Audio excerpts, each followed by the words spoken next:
it depends really what it is. If it's a boiler, I'm going to put my preference across with my experience. But I think with bathrooms and stuff, maybe a bit more plumbing on the side of things. Yeah. There's a whole lot more For variety. me, like bathrooms, so I actually, because, you know, it's an endless world of choices out there, so like I'll often get asked the question, is there anything you recommend? So then I throw back budget at them, and then we kind of meet midway, you know, that's how it's done. Because I have my favourites, the same as you do, and I'll say, right, I think for the money, you want to go with these guys, you're going to get the sort of good quality and stuff like that. So yeah, I think it's important. I think, you know, if you was hiring someone, you're gonna try and half pretend like you know what you're talking about. But when it comes to these things, you really don't. And a plumber's doing it day in, day out, is really gonna know what they're talking about. So you just got to trust them, and like, you know, so I can understand like a third of people think that makes sense. Really, they're gonna sort of. I find the customers are just confused. Because every plumber you speak to will recommend a different brand of boiler, a different tool, a different pipe, a different fitting. Yeah. So I find when I'm in front of that customer, they're like crying out to be led, to be directed. 100%. Like, look, this is what you need.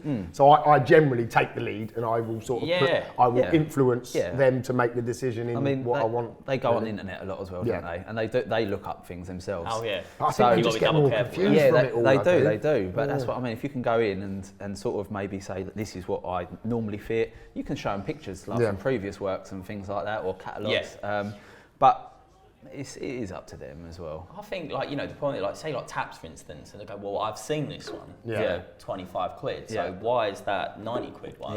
And you get like, why am I paying for that? And then, you know, it's down to you then to explain why you think you should be paying that money. Which I thought, well, you can buy a tap for £600. So that's quite cheap, actually. It's a bargain. Back context. It is. They see the budget. So I think all about sort of being a good professional is trying to, you know, we're not out to rip anyone off. You know, if a customer does know what they want, it's wonderful, and they, you know, they start suggesting things that they actually like.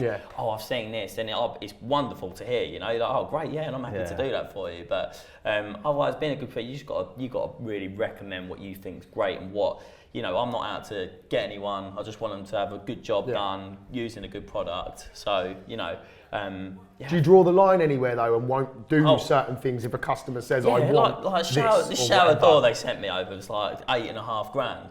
Yeah, and I was like, what are you doing? Like, what are you doing? Yeah. I was like, no, I'm not going to let you do it. You know, was it sure, they had crystal? plenty of money. I was working in a lovely big house. So I was like, you're being absolutely stitched up there. I was like, so give me £8 grand, I'll get you a good one.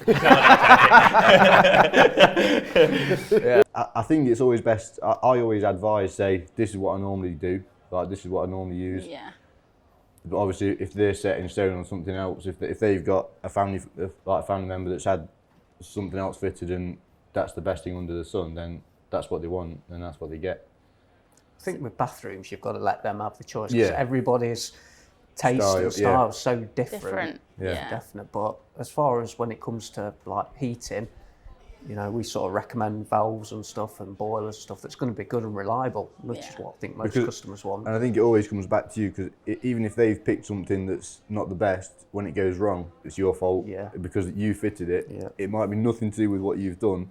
And they want it repairing for free. But even though they picked a part that's cost a £5, where the one you fitted might have cost 60 quid. They only see it's a valve, whereas there's a lot more to it and it's how they're made and everything like that.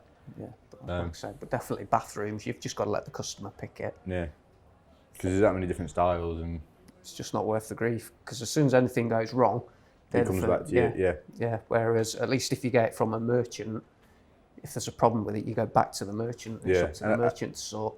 I will always tell the customer what I would recommend, how I think is the best way to do it, and what materials I would use.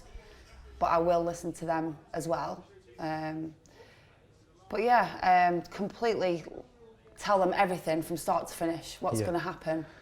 Because I think they need to know. It's a lot of, you know, whether it's a new boiler or a central heating system or a bathroom, it's a lot of money, and they need to make sure that they're happy with what they've got at the end as well. Yeah, and not just when you're recommending stuff, it's not just, say, the performance of it, it's the price, because there's levels of stuff you can use. And especially with materials, like running a whole house in plastic is going to be a lot cheaper than doing it all in copper. And it's going to be a lot quicker as well. You wouldn't go to a heart surgeon or a brain surgeon, you just put your trust in them. Because they know what they're doing. You wouldn't say, well, can you do it this way or this way? You'd want 100% trust. So when I'm talking to somebody I don't know about, like, for instance, I've just obviously bought a new house and he's the finance advisor, and I just said, look, this is what you get paid to do. I said, people trust me with my knowledge. I said, I don't understand whatever you're talking about. You just tell me what I need and I'm trusting you for it. Yeah. And because people do that to me. Yeah. Like I say, you wouldn't trust a brain surgeon. You wouldn't go to a brain surgeon. Well, can you do it this way? Can you get me a brain off eBay? Yeah, can we do it this way? And if we can do it this way, because that's what they're trained to do, and you trust them.